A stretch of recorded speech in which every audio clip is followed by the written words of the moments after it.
Hey, what's going on, everyone? It's Kim in the SAV, Kim out of Savannah, Georgia, of BetterBodyCrew.com. And in this video, I want to help you guys keep your stress, keep your blood pressure, keep all your vitals down, and really just weed out some people in your life, possibly. But for most of you, this is not even about the people in your life. I'm not gonna lie, I'm noticing a lot of y'all getting really bent out of shape by strangers, which is very strange to me, because my motto has always been like, if I don't care about you, then I don't care what you think, right? If I don't care about you, then I don't care about your opinion. And I think that's pretty fair. I think that's reasonable, but I am still just always little tickled by adults who are literally on Facebook, on Instagram, on social media platforms, fighting with people who have such ignorant views and trying to get them to see their point, that I just felt the need to share this message. So this was inspired by one of the groups that I'm a part of. We'll call it a women's empowerment group, shall we? So in this group, you know, women are supposed to be supporting each other and helping each other and things of that nature. Well, someone posted in the group yesterday, they were like, hey, can we post links to our businesses in here? And another person in the comments was like, well, as long as they're posting links to businesses and not that MLM crap. So then, you know, all the MLM women came out and were like, my MLM company helps me feed my kids. I make $1,000 a month and I don't know what I would do without that money. And then somebody else is like, most MLM, you know, and they're just singing the praises of the MLM gods, right? And so I'm sitting there. I do not participate in conversations about whether MLM is good or bad, because I once was the ignorant a-hole who was like, those pyramid schemes are for lazy people and losers. I was once that person, right? So I get their perspective. And now I'm on the other side, and here's one thing I know. Dang it, I forgot the quote. Bad timing to have a brain fart. But here, I was about to say, what was I about to say? Something needed.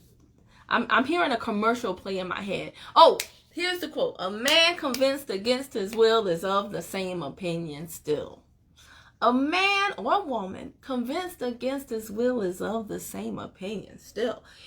Here is my point. I have come to learn in my 41 years of wisdom that when you have people, it's not the view that they have. It's how they express it that tells you whether or not you should engage in conversation with them, especially if your objective is to change their view. So, for example, hey, what's going on, Mary? Hey, what's going on, the real Mama Reina and Smile Fitness by Trees? So, it's not what you say, it's how you say it, right? So, say I'm on, I don't know, say I'm in a group or in a guy's, I happen upon a young lad's post and he's saying something like, all women are cheating gold diggers. Okay. Clearly, he's had some not so good, not so bueno experiences, right? And he really feels strongly that all women are cheating gold diggers. Why would I then go to his comment and be like, no, not me. I'm a hardworking single mom. I have an MBA. I don't look for anybody to pay anything for me. And I didn't cheat on my spouse. But why would I do that? That person, their experience is so ingrained in them, so personal to them, so close to them. You are a stranger. They don't know you. Therefore, what you're saying, they don't care about. You're not going to sway this person. However, I did take the bait in the women's empowerment group yesterday, because I saw somebody actually post under the woman who was like, as long as it's a real business. I like it when they say a real business. I think that's cute and ignorant.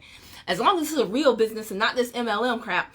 And so when she said that, there was another woman in there who was like, I make good money. I make more money now doing this than I did in my last job. If you like, I can show you my pay stubs. And that's when I had to say, sis, slow your roll. So I replied to her comment and I was like, girl, save your copy and pasting skills. Even if you provide documentation to this woman, don't you realize that she's, number one, going to say that you fabricated it? Number two, she's going to say that you're the one in a million. Or number two, or number three, she's going to be like, you make this money on the backs of the poor people who have real self-esteem. I'm like, girl, don't you realize by the way that she's expressing herself that she don't care. And then I said, because the woman was saying too, like most people in MLM fail and they spend more money. Tell me one person who's made more money than they've spent in MLM, which I find that hilarious, because there's a lot of people. Does it take time? Yes. Is it a skill set that you have to learn? Yes, just like anything else. But when you start spouting these stats like most people in MLM fail and most people this and most people that, and I put in my comment to the young lady, I said, her coming in here and making these blanket ignorant statements about people in MLM is just as ridiculous as us coming in the group and making blanket statements about people that are employees. Like, most employees retire not wealthy. Most employees live paycheck to paycheck. But we would never do that, right? And I really wouldn't. I celebrate people who work a job. I celebrate people who are in MLM if they're doing it properly, right? And I'm going to tell you, MLM is not for everybody. There are people who have jobs and they love their jobs. And guess what? If I had their jobs, I'd love it too. I know people who make 6 figures and they don't do nothing. And they will tell you they don't do nothing. They're like, man, my job is easy. Basically, I just check and make sure everything is fine. And, nobody bothers me. And most of the day, if I had a job like that, would I have ever turned to MLM? Probably not. That sounds like a gravy job to me. So am I going to sit up here and be like, everybody should hate their job and job stands for just over, bro? Not for everybody. And you work it.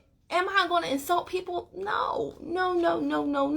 However, am I going to take criticism from somebody? And this is the thing I put in my post too, because I had me a good old funky time. Thank the Lord for voice to text type, right?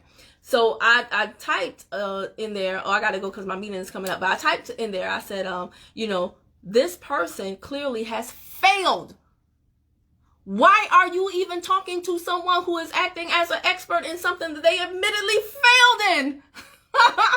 It's weird. It's cuckoo. It's crazy, right? I wouldn't talk to someone who failed med school about what's going, about the ache in my lower back, right?